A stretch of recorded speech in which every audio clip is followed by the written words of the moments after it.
भाइयों और बहनों, कल तो मैंने आप लोगों को थोड़ा सा गौ सेवा के बारे में सुनाया था। आज तो उस गौशाला में जो मैंने कहा था आपको, इस तरह से वो काम चल रहा होगा या तो अभी बंद हुआ होगा। उसमें मैंने एक बात को छोड़ दी थी, लेकिन क्योंकि इतना वक्त नहीं लेना चाहता था, आज वो कह दूँ अच्छा है कि हमारे हिंदुस्तान में बहुत दुग्धालय चलते हैं, अभी भी चलते हैं। वो मुझको पता नहीं था, वो तो परसों मुझको राजेंद्र बाबू ने सुनाया तब पता चला। वो दुग्धालय क्या थे, वो तो जब यहाँ मिलिट्री थी तो अंग्रेज लोग भी तो सोल्जर पड़े थे, उनके लिए दूध चाहिए और सब चीज़ चाहिए, तो वो डेयरियाँ चलती थी। वो एक एक डेयरी सैकड़ों एकड़ ज़मीन, मैं तो कहना चाहता था हज़ारों, शायद उसमें अतिशयोक्ति हो, लेकिन सैकड़ों एकड़ ज़मीन तो रोक लेती थी, उसकी तो परवाह नहीं। उसमें गायें भैंस भी रहती थी, बैल भी अच्छे रहते थे और बहुत खूबसूरत गायें वहाँ रहती थी। मैंने देखी एक गाय तो बेंगलोर में ऐसी देखी कि जो सारे एशिया में सबसे ज़्यादा दूध देती थी। मेरा ख्याल है, बोल सकता हूँ कि 75 लीटर दूध देती थी। 75 लीटर दूध तो हो बड़ी बात हो गई। वो गाय को मैंने देखा, उसके फोटोग्राफ लेते थे, मालवीय जी महाराज ने उसको देखा था और वो तो बहुत खुश हो गए थे। वो गाय को बांधते ही नहीं थे, जिस जगह पे उसको घूमना है वो घूम सकती थी, और इतना दूध का बोझ लेकर बहुत के घूम भी नहीं सकती है गायें, लेकिन घूमती थी। और उसके लिए चारा के लिए हर जगह पे रखा था, वो एक गाय के लिए, क्योंकि वो तो सबको, जब 75 लीटर दूध देने वाली गाय रहती है तो उसको सब मिलेगा ये खुराक, तो इस तरह से रखती थी। लेकिन उसका जो सामना चित्र है वो बहुत भयानक है। जो बछड़े रहती थी, तो बछड़े तो सबकी सब बछड़े अगर रहीं तो उस बछड़ों को क्या करें, वो तो पीछे उसकी संख्या बहुत बढ़ जाएगी, उसके बैल बनाना वो भी मुश्किल की बात है। उनको तो किसी न किसी तरह से दूध चाहिए, तो बछड़ों को मार देते थे। और भैंस के जो प्रजा रहती थी, उसको तो अगर वो बछड़ा है तो उसको मारना ही है। इस तरह से चलता था।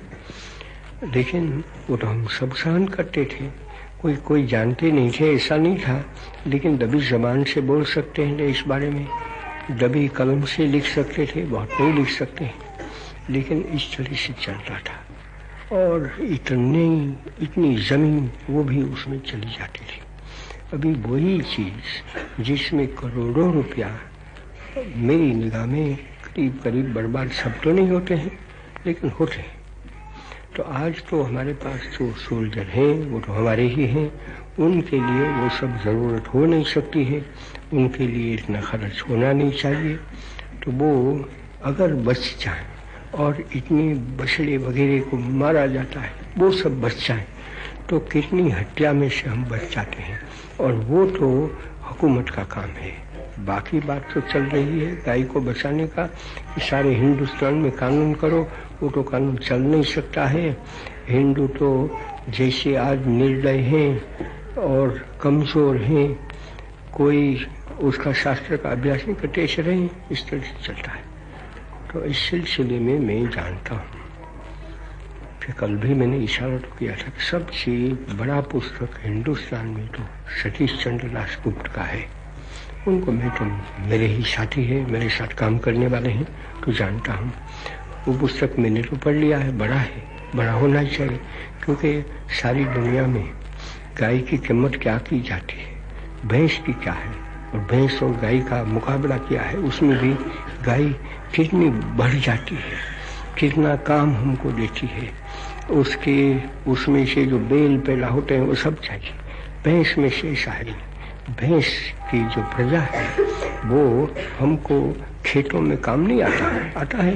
एक जगह ऐसी है, कोंकण है, वहाँ भैंस काम कर सकती है, लेकिन तो इससे पीछे उसके पारे देते हैं, वो भी काम करें। दूसरी जगह पे वो चलता नहीं है, और जिस जगह पे चलता मैंने देखा है उसको बेल के जैसे इस्तेमाल करते हैं, तो बुरी हालत उसको होती है, क्योंकि वो पहला नहीं हुए ऐसे। कोंकण में चलता है क्योंकि वहाँ तो एक शक्ल ही दूसरी है। अगर खेती करनी है तो उसमें बेल काम नहीं करे इतना, वो पहाड़ी है वो काम कर सकते हैं, क्योंकि वहाँ वो पैर है वो जमीन में घुस जाते हैं। ऐसी जमीन पड़ी है, बहुत फल रूप है, लेकिन ऐसी है, वो छोटा सा मुल्क है, वो कोई कोंकण की जमीन हर जगह पे है ही नहीं, वहाँ चलता है। ऐसी कोई दूसरी भी जगह हो, लेकिन जब हिंदुस्तान सारा का हम ख्याल करते हैं तो सिवाय बेल के हमारा काम नहीं चल सकता है। गाड़ी चलानी है तो बेल, देहातों के लिए, देहातियों को हवा जहाज नहीं मिलते हैं, उनके लिए घोड़ा गाड़ी नहीं है, उनके लिए मोटर नहीं है, उनके लिए तो बेल ही है। तो बैलगाड़ी में जाते हैं आते हैं सब हैं। तो वो सब बड़ी खूबसूरती से सतीश बाबू ने बताया है। मेरी सलाह है कि वो पुस्तक आप लोग सब पैदा करें। उसका हिंदुस्तानी हो गया है, उसको आप देखें, उसका बंगला भी हो गया है और काफ़ी तादाद में वो चीज़ चली गई है।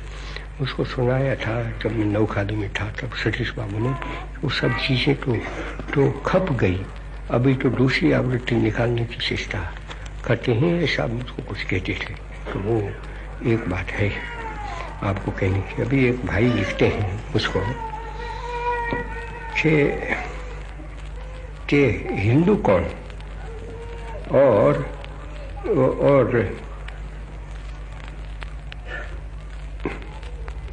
उसका हिंदू धर्म जो कहें तो उसका अर्थ भी क्या होता है, ऐसी कोई चीज़ है क्या?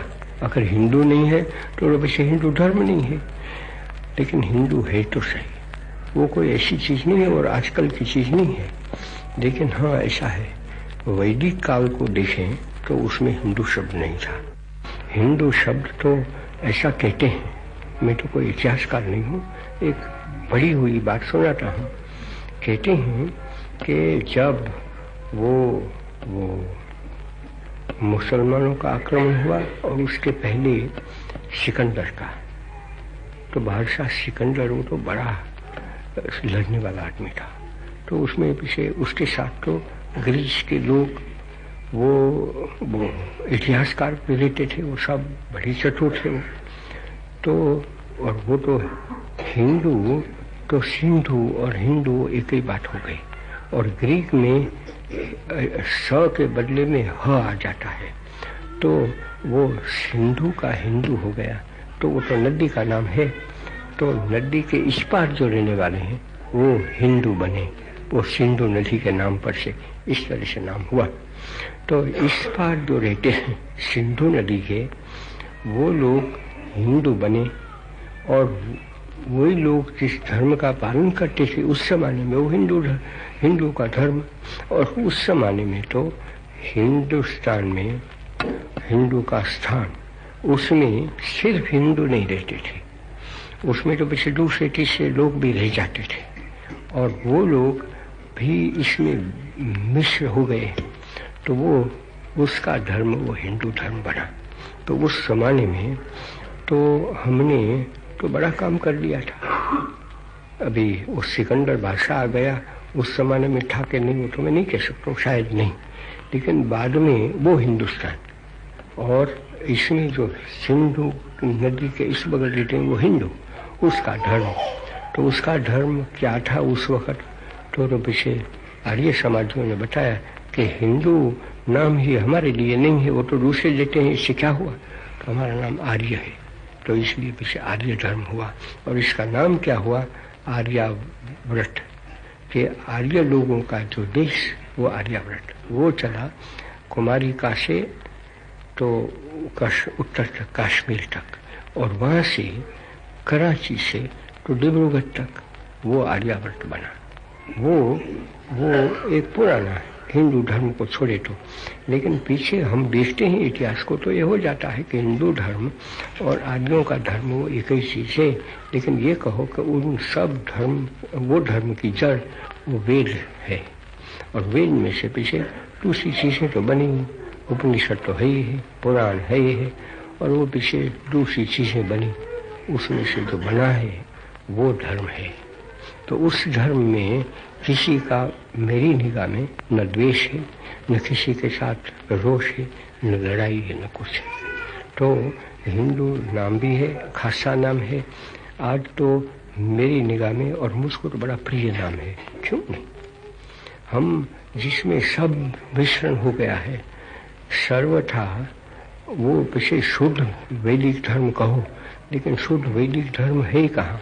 और वो आपको मैं सुनाना शुरू करूं तो पीछे बहुत लंबी चौड़ी बात मुझको करना चाहिए, और उसमें जाने की भी जरूरत नहीं है। लेकिन हिंदू धर्म जो है उसमें तो बहुत सी मिश्रण हो गए, बहुत चीज़ें मिल गई, तो वो तो एक बड़ा दरिया बन गया।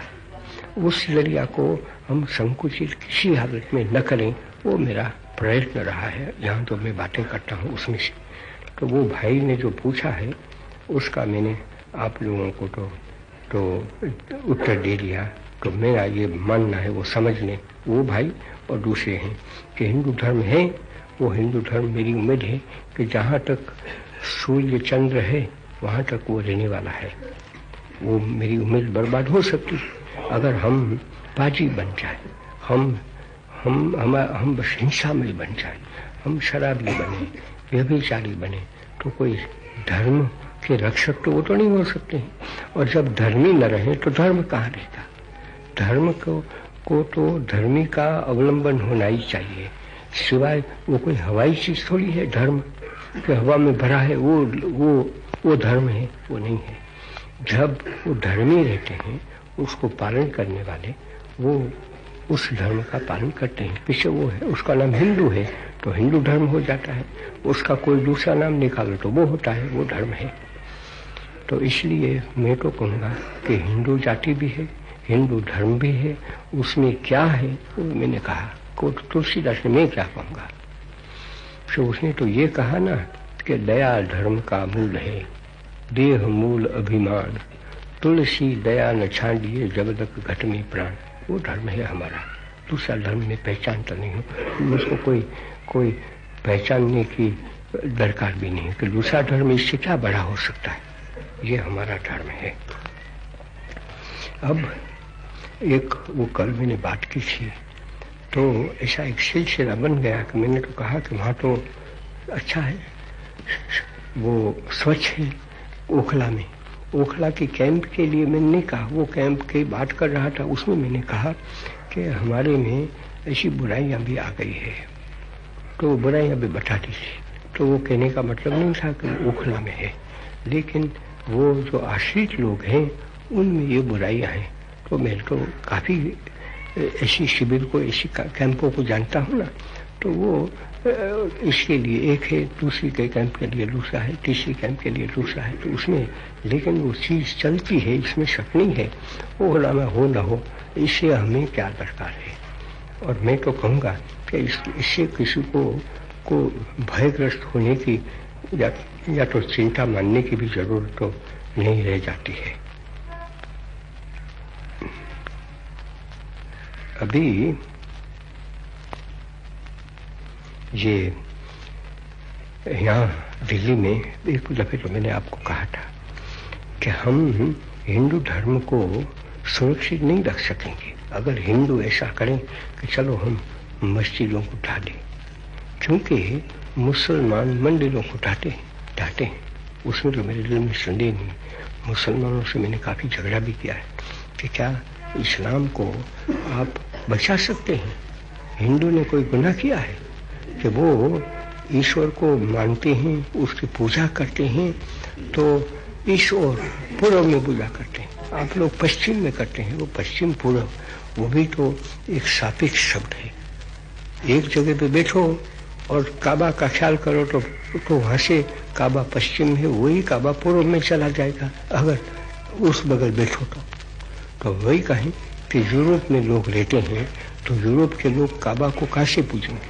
पश्चिम से पूजेंगे। तो क्या वहाँ भी पूर्व में रहेंगे? अरे नहीं, पूर्व में रहेगा तो पश्चिम में काबा नहीं है। अगर पश्चिम में पूजा करते हैं तो वैसे अमेरिका आ जाता है। ऐसी बात घटना ऐसी है। लेकिन यहाँ तो हम तो पूर्व में रहते हैं ना, पूर्व में रहते हैं इसलिए काबा वहाँ है। तो हमारा तो ऐसा है कि ना कि अच्छा सूर्य जिस ओर है इस ओर पूजा करो, तो हम करते हैं। तो इसलिए कोई हिंदू ने गुनाह किया? या तो मैं जिसमें पूजा करता हूँ उसका नाम मंदिर है और वहाँ मैं मूर्तियाँ रखता हूँ, लेकिन मूर्तियों की पूजा नहीं करता हूँ, मूर्तियों के मार्फत भगवान की मैं पूजा करता हूँ, तो मैं गुनाह करता हूँ क्या?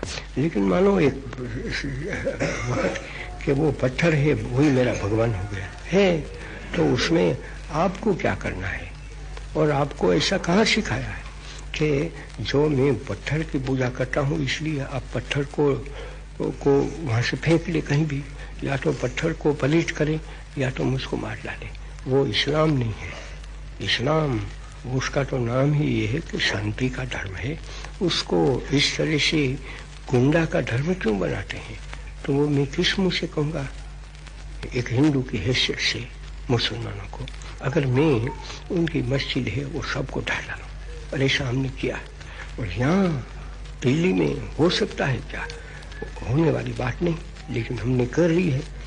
मेरे प्रयास तो संख्या तो आ गई है शायद 137 मस्जिद है। किसी को हमने थोड़ा तोड़ डाला है, किसी को भ्रष्ट किया है और किसी का मंदिर बनाया है।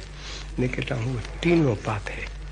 और अभी तो मैं पाता हूँ, मुझको पता नहीं था कि कॉलेज प्लेस के नजदीक एक मस्जिद थी, खासी मस्जिद रही।